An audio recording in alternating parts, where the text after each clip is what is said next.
Hello বন্ধুরা, নমস্কার। আজকের এই ভিডিওটি খুবই গুরুত্বপূর্ণ। কেননা আজকের এই ভিডিওতে আমি তোমাদের দেখাবো যে তোমরা কোনো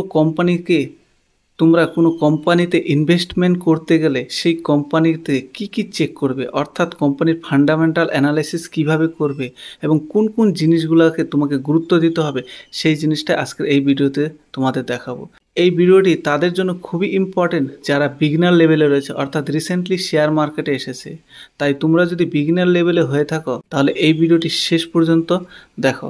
তাহলে চলো আমি যে কোনো একটা শেয়ার নিয়ে তোমাদের দেখাচ্ছি যে তোমরা কি চেক করবে। উদাহরণ হিসাবে আমি HAL শেয়ার নিচ্ছি, HAL শেয়ার নিচ্ছি, ঠিক আছে। তো তোমরা যে কোনো কোম্পানির শেয়ার নিতে পারো, এটা কোনো বাধা ধরা নেই। আমি উদাহরণ হিসাবে এই কোম্পানিটি নিচ্ছি। তোমরা সবসময় লং টার্মে যাবে।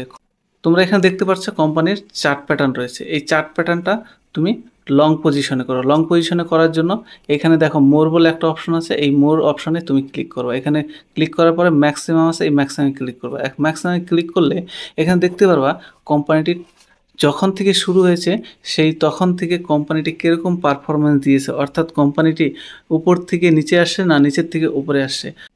তোমরা যারা বিগিনার লেভেলে রয়েছো তোমরা অবশ্যই এই জিনিসটা ভালো করে শিখে রাখো এবং দেখে রাখো যে সকল কোম্পানি লেফট টু রাইট গিয়েছে, অর্থাৎ লেফট টু রাইটে উপরের দিকে গিয়েছে, সেই কোম্পানিতে তোমাদের ইনভেস্টমেন্ট করা উচিত। কিন্তু বিগিনার লেভেলে অনেকেই রয়েছে যারা কি করে লেফট টু রাইট দেখে, কিন্তু তারা কি করে নিচের দিকে যে সকল কোম্পানিগুলি আসে সেই কোম্পানিতে তারা বেশি আকর্ষিত হয়। কেননা একটা কোম্পানি যদি 1000 টাকা ছিল আগে, সেই কোম্পানিতে যদি এখন 10 টাকা দেখে তারা অ্যাট্রাকটিভ হয়ে যায়। এটা কখনোই বিগিনার লেভেলে করা উচিত নয়, কেননা তোমার টাকা টোটালি ডুবার সম্ভাবনা থাকে। তাই এইসব কোম্পানি থেকে তোমার দূরে থাকা উচিত। যে সকল কোম্পানিগুলা উপর থেকে নিচে এসেছে সেই কোম্পানি তোমরা ভুলেও তাকাবে না, সেই কোম্পানি টোটালি তোমরা ইগনোর করবা। তাহলে তোমরা কোন কোম্পানিগুলো তোমরা সাধারণত দেখবা, যে কোম্পানিগুলা লেফট টু রাইটে উপরের দিকে গিয়েছে, যেই কোম্পানিগুলো উপরের দিকে এইভাবে গেছে সেই কোম্পানিতে তোমরা ইনভেস্টমেন্ট করবে। তারপরে যেটা তোমাদের চেক করতে হবে সেটা হচ্ছে কোম্পানির ফাইন্যান্সিয়াল, অর্থাৎ কোম্পানি কীরকম রেজাল্ট করছে, কীরকম পারফরমেন্স করেছে। তার জন্য তুমি এইখানে দেখো ফাইন্যান্সিয়াল বলে একটা অপশন আছে, সেই ফাইন্যান্সিয়াল অপশনে তোমাকে ক্লিক করতে হবে। এখানে ক্লিক করলে দেখতে পারবা একটা পেজ খুলবে। একটু নিচের দিকে যদি যাও, গেলে দেখতে পারবা এইখানে একটা প্যারামিটার চলে এসছে। দেখো এখানে একটা প্যারামিটার চলে এসছে। এখানে প্যারামিটার, এখানে রেভিনিউ দেওয়া আছে, নেট ইনকাম দেওয়া আছে, নেট প্রফিট মার্জিন দেওয়া আছে। তো সাধারণত দেখবা যে কোম্পানিগুলি এইখানে সবুজ কালারের সংখ্যা দেওয়া আছে। এখন সবুজ কালারের সংখ্যা মানে হচ্ছে কোম্পানিটি ভালো কিছু করতেছে, ভালো প্রফিট রেভিনিউ করতেছে, ঠিক আছে। তুমি এখানে ইয়ার ওয়ানে দেখতে পারো কোম্পানি রিসেন্টলি পারফরমেন্স কীরকম করতেছে কোম্পানিটি। এখন তুমি বলতে পারো যে দাদা আমি তো ফাইন্যান্সিয়াল ব্যাকগ্রাউন্ড থেকে আসি না। এখানে ফাইন্যান্সিয়াল ব্যাকগ্রাউন্ড থেকে যদি তুমি নাও আসো, তাও তুমি খুব সহজেই এই যে কালারগুলো রয়েছে সবুজ কালার, এই সবুজ কালার দেখেও তুমি বুঝতে পারো কোম্পানিটি রিসেন্টলি ভালো পারফরমেন্স করেছে এবং এই কোম্পানি ভবিষ্যতে কিছু করতে পারবে। এইভাবে তুমি ফাইন্যান্সিয়াল চেক করতে পারো, ঠিক আছে। এরপরে কোম্পানি সম্পর্কে একটু সাধারণ জানকারি নিতে হবে। তার জন্য তোমরা যে কোনো ওয়েবসাইটে যেতে পারো। তা তুমি প্রথমে কোম্পানির মার্কেট ক্যাপ দেখবা, যে কোম্পানিটি মার্কেট ক্যাপ কত। অনেক সময় হয় যে কোম্পানির পেনি স্টক হয়, স্মল ক্যাপ হয়, তারপরে মিড ক্যাপ হয়, লার্জ ক্যাপ হয়। তো সাধারণত যারা বিগিনার, অর্থাৎ তোমরা যদি বিগিনার হয়ে থাকো, প্রথম দিকে তোমরা চেষ্টা করবা যে কোম্পানিগুলো লার্জ ক্যাপ বা মিনিমাম মিড ক্যাপ সেই কোম্পানিগুলোতে তোমরা ইনভেস্টমেন্ট করো। কারণ লার্জ ক্যাপের কোম্পানিতে যদি তুমি ইনভেস্টমেন্ট করো সেই কোম্পানি ডুবার সম্ভাবনা খুব কম থাকবে এবং তোমার টাকাও ভবিষ্যতে বাড়তে পারে। আর যদি তুমি একটু রিস্ক নিতে চাও তাহলে তুমি স্মল ক্যাপ বা মিড ক্যাপে লাগাতে পারো। তারপরে তোমাকে চেক করতে হবে কোম্পানির প্রাইস কত আছে। প্রাইস দেখার পরে হাই এবং লোটা চেক করবা। দেখো লো অ্যান্ড হাই দেখা আছে এবং সেই সকল কোম্পানিতে ইনভেস্টমেন্ট করার চেষ্টা করবা যে কোম্পানিতে 52 উইক হাইয়ের কাছাকাছি।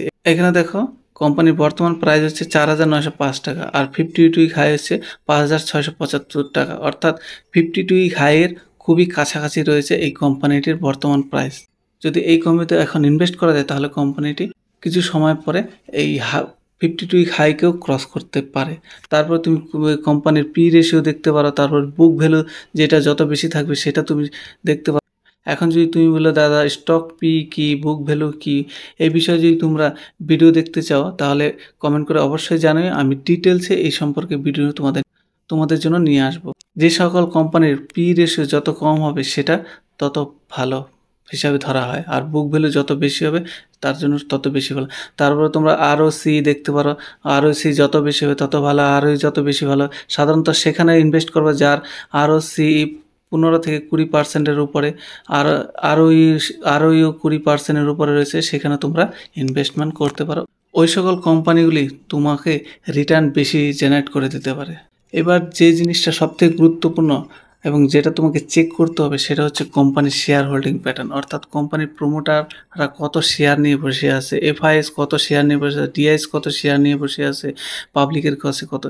প্রমোটারের হাতে যত বেশি শেয়ার থাকবে কোম্পানি তত বেটার মনে করা হয়। সাধারণত যে সকল কোম্পানিগুলো 50%-এর উপরে প্রমোটার হোল্ডিং রয়েছে সেই কোম্পানিকে তোমরা সাধারণত ইনভেস্টমেন্ট করার চেষ্টা করবে, কেননা কোম্পানি যত বেশি প্রমোটার হোল্ডিং বেশি থাকবে সেই কোম্পানি গ্রো করার সম্ভাবনা বেশি থাকবে। কারণ হচ্ছে কোম্পানিতে যদি প্রমোটার হোল্ডিং বেশি থাকে তাহলে কোম্পানির মালিক কি করবে, কোম্পানিটিকে আরও বেশি গ্রো করার চেষ্টা করবে, আরও প্রফিটেবল কোম্পানি বানানোর চেষ্টা করবে, কারণ তারা জানে যে তাদের প্রমোটার হোল্ডিং সব থেকে বেশি রয়েছে, আর কোম্পানি যত বেশি গ্রো করবে তাদের জন্য তত বেশি ফায়দা। তাই তারা চেষ্টা করে কোম্পানিকে বহুত বড় তৈরি করার জন্য। তারপর তোমরা ডিআইএস এফআইএস দেখতে পারো। ডিআইএস এফআইএসটাও দেখা গুরুত্ব, যে কোম্পানিতে ডিআইএসএফ এর হোল্ডিংটা একটু বেশি লাগাতার বেড়েছে সেই কোম্পানিতে তোমরা টাকা নিশ্চিতভাবে লাগাতে পারো, কিন্তু অন্ধের মতো টাকা লাগানো উচিত না যেখানে ডিআইএস এফআইএস রয়েছে। এরকম অনেক কোম্পানি রয়েছে যে কোম্পানিগুলো ডিআইএস এফআইএস এর হোল্ডিং প্রচুর কিন্তু কোম্পানি ডুবে গেছে, যেরকম ইয়েস ব্যাংক রয়েছে, এরকম অনেক উদাহরণ রয়েছে। তারপরে last but not the least যেটা তোমরা চেক করবে সেটা হচ্ছে কোম্পানির ব্যালেন্স শিট। কোম্পানির ব্যালেন্স শিটে গিয়ে তোমাদের আর কিছুই দেখার দরকার নেই, সেখানে গিয়ে তোমরা শুধু দেখবে কোম্পানির ডেপথ, অর্থাৎ কোম্পানির টোটাল ডেপথ কত রয়েছে, ডেপথ কি কোম্পানি লাগাতার বাড়িয়েছে না কোম্পানি লাগাতার কমিয়েছে। যে কোম্পানিগুলি ডেপথ তাদের লাগাতার বাড়িয়ে যাচ্ছে সেখানে তোমার একটু সাবধান হওয়া উচিত, সেখান থেকে দূরে থাকা উচিত। আর যে কোম্পানিগুলিতে লাগাতার একটু কমেছে সেখানে তুমি দেখতে পারো, যেরকম এখানে দেখো কোম্পানির ডেপথ বলে একটা অপশন আছে, সেই কোম্পানির ডেপথ দেখতে পারো। এখানে দেখো 1.10 crore, 1.10 crore, অর্থাৎ কোম্পানির যদি ডেপথ 0 হয় সেটা হচ্ছে সব থেকে ভালো। এখানে কোম্পানির আগে ছিল 11.46, তারপরে 2.49, 2.65, তা বর্তমানে 1.10, মানে কোম্পানি লাগাতার তার ডেপথ কমিয়েছে। আর কোম্পানি যদি তার ডেপথ লাগাতার কমায় তাহলে কোম্পানির প্রফিট মার্জিনও লাগাতার বাড়বে। তাহলে এইভাবে তুমি যে কোনো শেয়ার কেনার আগে বা সিলেকশন করার আগে এই জিনিসগুলি বা এই প্যারামিটারগুলো তোমরা অবশ্যই চেক করে নিতে পারো। আর যদি এইভাবে তোমরা সিলেকশন করো তাহলে তোমরা আগামী সময় শেয়ার মার্কেটে একটা ভালো প্রফিট করতে পারবা এবং ভবিষ্যতে একটা ভালো ইনভেস্টারে পরিণত হতে পারবা। তো আশা করি ভিডিওটি তোমাদের খুবই ভালো লেগেছে। যদি ভালো লেগে থাকে অবশ্যই ভিডিওটি একটা লাইক দিবে, আর চ্যানেলটি যদি এখনও না সাবস্ক্রাইব করে থাকো তাহলে অবশ্যই চ্যানেলটি সাবস্ক্রাইব করে পাশে থাকা বেল আইকনটি প্রেস করে রাখবে। তোমাদের জন্য এরকমই এডুকেশনালমূলক এবং ইনফরমেশনমূলক ভিডিও তোমাদের জন্য লাগাতার নিয়ে আসবো।